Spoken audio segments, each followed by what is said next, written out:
I ran the Sydney Marathon last year and there are some major things that I wish I'd known in advance and some things that I kind of chose to ignore. Here's everything you need to know if you're running this year or thinking of running in future years about the Expo, the city itself, and of course, the race.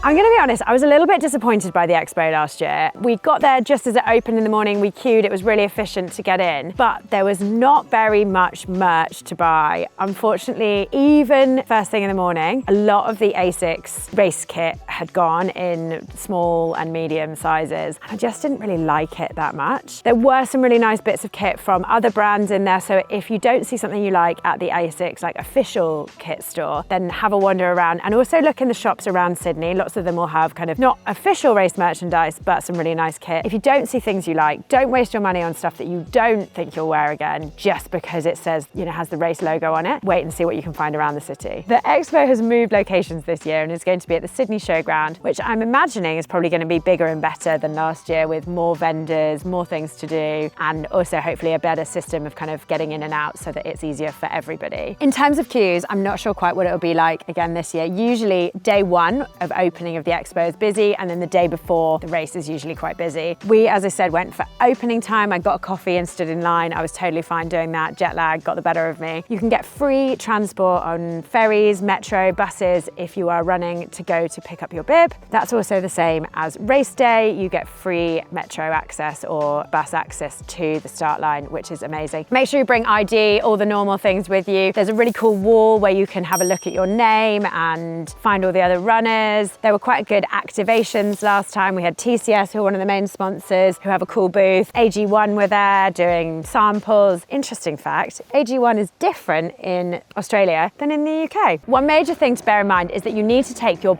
drop bag already packed with you when you go and collect your race bib at the Expo. So if you want comfy shoes to wear after your race, which I do recommend because it's quite a long walk from picking up your bag at the end of the race to actually getting out to see your friends and family and getting back to your hotel or wherever you're staying. You might want to take two pairs of those, ones to have in the days leading up to the race and one to put in your drop bag. I only took one pair of sandals with me, which I put in that bag and then really regretted not having them for a few days between dropping the bag off and actually running the race. So that's something to bear in mind. Same if you're going to be having things like an extra portable charger in there, any post-race nutrition, it's going to need to survive for a few days between that, dropping it off and getting it at the end of the race. I went with Sports Tours and they arranged for us to stay at a hotel in downtown. It was really central. I definitely recommend staying in those areas rather than slightly out of town because you can walk to everything. I walked back from the finish line of the race, got the metro easily to the start. I was able to walk to the Expo, walk to Circular Quay, the Opera House, the Harbour Bridge, like all the main sites that you're going to want to do on your shakeout run and see in the days either preceding or post-marathon were all in that area, and it just made it really simple. Same with the kind of pop-up events. The best pop-up event I went to was Brooks took us out on a boat on the harbour, and if you haven't got a harbour boat tour booked, I definitely recommend doing that. It was a great way of staying off my feet, seeing the sights and just enjoying Sydney from the water. So the one thing you must do when you're in Sydney is get good coffee. I drank so much coffee, which helped with the jet lag, probably with the performance, not so much with the pre-race jitters, but the coffee there is so good. Highly recommend you having a wander around, exploring some of the good local independent coffee shops and baked goods. You're obviously going to need to be carb loading, and Sydney is the perfect place to do that. Also going down to Bondi, obviously kind of paying respects down there, but seeing the surf lifestyle. There was a lot of people running. I went out to do a shakeout run there one morning. It's such an active city. It's really fun to be part of. Obviously, you're going to want to go and see the Opera House. You're going to want to see the Harbour Bridge. On race day, when you see those, it is like an iconic moment. But I do recommend trying to spend some time, either pre or post race, to go and enjoy those up close when you're not, kind of sprinting through or 7 miles into a marathon. It might be winter in Sydney right now, but that didn't mean that it was cold. I wore a Wheezy top and bottoms for the race day. They're a marathon kit, which by the way, I absolutely love. Loads of space for all of your gels, your phone. I took a GoPro with me, so there is plenty of space with pockets on the side, the back, on the top. It was amazing. Highly recommend. But yeah, shorts and t-shirt is perfectly adequate, or even less, you know, sports bra and shorts for race day. Take some layers for the pre-race and post-race because it does get a little bit colder. But yeah, you're going to want to be stripping off as if it was summer here in the UK. Same with kind of just walking out and about. I wore jeans and a t-shirt most days with a jacket and just got to enjoy the sunshine and thought, why don't I live in Sydney because it's so nice. Race day itself, there can be bits that get a bit windy, but other than that, I had no issues really in terms of temperature on race day. Take sun cream, act as if this is your summer race. Make sure you've prepared enough with your electrolytes, take extra salt tabs if you're a salty sweater. This is going to be warm, and luckily we have trained over summer, or hopefully you've trained over summer, so you're going to be used to it. But Sydney weather was perfect race conditions, if a little sunny, but I'm never going to complain about that.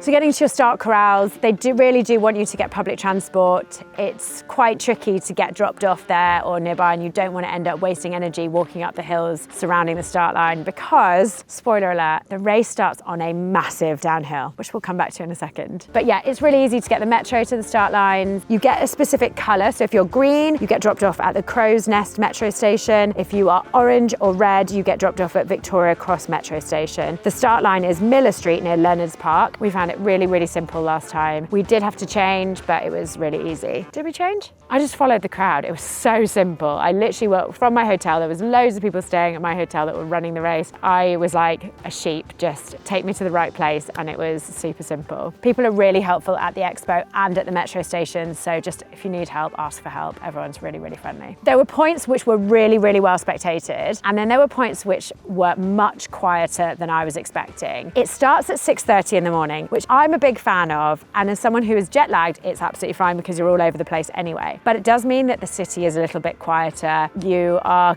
it's sunrise, it's beautiful, but yeah, the streets are kind of a little bit emptier, unlike the London Marathon or New York Marathon where you're starting at 10, 11 a.m. It gets quite quiet as you come out to, say, Kilometre sort of 20 in Moore Park, and you head basically out towards Kensington and Kingsford, and there are some big stretches where there are some spectators, but there are big stretches of quiet. So if you thrive off big crowds, or you think you might need music or something to get through that, prepare to put your music in. Maybe bring some Shocks headphones so that you can hear some crowds when there are pockets of crowds, but also have music to keep you pumped up along the way, keep you engaged and motivated. There's paces up from 2:30 to 7 hours. Some of them are 5-minute increments, some of them are 10 to 15-minute increments. For those of us that run in miles, remember they are only kilometre markers along the way. What? So it might be worth setting your watch to do 5K or to manually lap it if you want, just so that you know where things are. But it might be worth, just familiarising yourself with where the miles and the kilometres are so that you can do some mental maths and figure out where you are along the way. 5K is roughly 3 miles. So it also is a lot of rolling hills. Insert the course profile here. Starts on a downhill and then gradually you kind of go back up, up, up. It's up and down. It's not quite the same as Boston Hills or New York Hills. I know they say this course is harder than that. I found it easier because they're small regular inclines rather than huge up and downs. Argue with me in the comments, did you find New York or Boston harder than Sydney? So the best piece of advice that I got from my coach, Ash, was just to run the hills. Don't stress about your pace on the downhill, just let your body go, enjoy them. Run the course, don't let the course run you. So stop looking at your watch when you're on an uphill or a downhill, just relax and look at overall pace if you're going for a specific time. And I honestly think that is why I got sub 4 on that course, because I started on the screaming downhill at an 8-minute mile, which was so much faster than I would have let myself run if I'd been stressed about pace. I would have held myself back. And actually it meant that I kept the momentum up for far longer into the race than I would have done if I'd have freaked out and seen that 8-minute mile pace. So take advantage of the downhills, slow down on the uphills if you need to, and enjoy the flats. The worst hill of the whole day is at Kilometre 40, which is a short sharp, very steep incline, but it's taking you up the hill to go back down to the finish line. So you've just got to really know that that moment is over quickly. The crowd support is really good there, but it is going to hurt. There is a downhill around 40k that hurts just as much as the uphill. They're over quickly, they're painful, you just need to get it done. The views are spectacular. You can see the Opera House at that point. So just try and enjoy it and get the crowd to behind you and know that it's going to be over quite soon at that point. One of my favorite bits of the whole race is when you go down Oxford Street and there's a big Pride station and they have amazing music and drag artists and there's just so much energy. And that is around like 30-ish K, I think. So look forward to that one. And now my pet peeve with the Sydney Marathon course is there are parts in the parks where you do some sort of out and back, some like kind of petal shape almost. That is just cones marking the two sides of the course. And I saw so many people cutting the course. They've only got themselves to kind of look in the mirror at the end of the day and know that they didn't finish. But it is frustrating when you are hurting and you'll see someone pretend to tie their shoe and then go the other way, or just blatantly step over the cones. So that I'm hoping they figured that out for this year and maybe have barriers or more obvious timing mats. But yeah, that was a little bit frustrating. 1, 2. So on the course, we have goo, gels, and we've got Powerade. If you haven't practiced with these, it might be an idea to get a bottle of Powerade when you land in Sydney or try some before you leave. Same with the goo gels. If you haven't practiced already with them, maybe in your last few training runs, give it a try. Otherwise, and this is always my advice on race day, bring your nutrition with you. I personally used the fluid on course, took salt pills with me and took all of my gels with me, both kind of caffeinated and uncaffeinated. I use Precision Fuel and Hydration. They're my go-to. I think they taste the best and have the best consistency for me. But goo gels, if I've used them for years and I know that on race day, if I needed to, say I dropped my gel or I was just really struggling, that I could have picked one up. I think this is good practice in all of your races, is to train at least once or twice with the gel and the hydration product that is on course, just so that your body knows what it's going to be like to have that under kind of race conditions or under training conditions if you really need to on race day, because we never know what's going to happen. They never have enough gel stations on course to fuel your marathon, so please, even if you plan on using the goo gels on course, bring some with you as well. The other thing to think about is you want to make sure you bring your gels with you from the UK or from the US. You can't get all the same brands in Australia as you can at home. So I packed loads of extra spare gels because I just didn't know how many I would need, how many I'd want. So make sure you bring those with you. It's not like, you know, the London Marathon where you can basically nip in and get whatever you need last minute. So really try and think ahead and pack everything you think you'll need ahead of race day. I would say this is the best race finish in the world, certainly out of the marathon majors. This is incredible. You run down another hill, turn the corner, and there's the Opera House, there's the Harbour Bridge. It is incredible. I just remember looking up and thinking, 16 weeks of training, 6 stars to get to this point, about to earn my 7th star, absolutely incredible finish line. And you've got on the right-hand side, there's the like sponsor section. On the left-hand side, you've got friends and family, loads of crowds. It is quite crowded there. There isn't in, you know, like London Marathon and Boston Marathon, you need to have tickets. You don't need that for Sydney. So if your friends and family can get there early, they can get one of those coveted spots. But it is probably quite tricky to see your friends and family there. So it might be worth having them on the hill on the way down so that you get that little boost for them. Or I had my friends at the 40k hill. So my friend Cassie, shout out, she flew from Adelaide to see me there. She sort of ran up part of that hill with me, just the encouragement that I needed. Then you meet up with your friends in the park afterwards. It's quite a long walk, as I said, up a hill to go and find them. So definitely bear that in mind in terms of your timing, your energy, and what you're going to want in that drop bag. And I was not expecting it, but they had like bands, DJs, food stations, coffee stations. Weirdly, my post-race craving is usually like an iced latte. So I went straight and went and got one of those. But I wish I'd known about that. I don't know whether it's just for runners or whether it's also spectators allowed in there. I will find out. But that was a really fun area that I think would have been like a nice place to kind of sit, to catch up with people. Instead, I ended up like walking through all of that and then back along to find my friends and family. And also for my husband to text me to say, good luck with your race. Is it today? And I was like, I've just finished. You know, he got confused with the time zone. So make sure you share it with your friends and family that are not going to be there when it actually is and what time zone that is for them, because yeah, he completely missed it.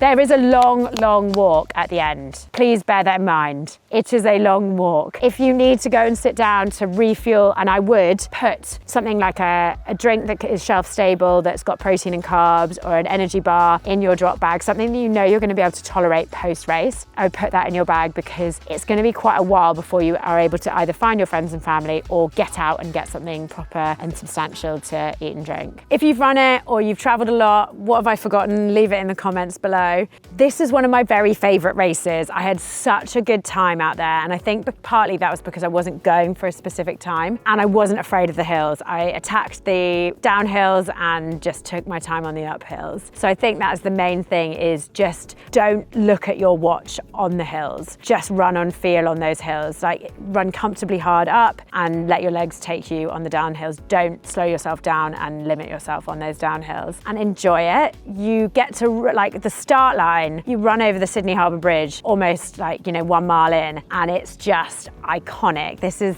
stuff that I've seen in films, that I've seen on other people's Instagrams, and getting to do that was just absolutely one of my favorite things I've ever done. If you're running this year, enjoy it. If you're not running this year and you're thinking about adding it to your bucket list, do it. Start saving, add it to your bucket list, enter the ballot, go with sports tours. I highly recommend them, and just, yeah, have a great race. Like, subscribe, comment, share. If you know someone running Sydney Marathon this year, share this video with them. Hopefully they will find it helpful, and yeah, see you next time.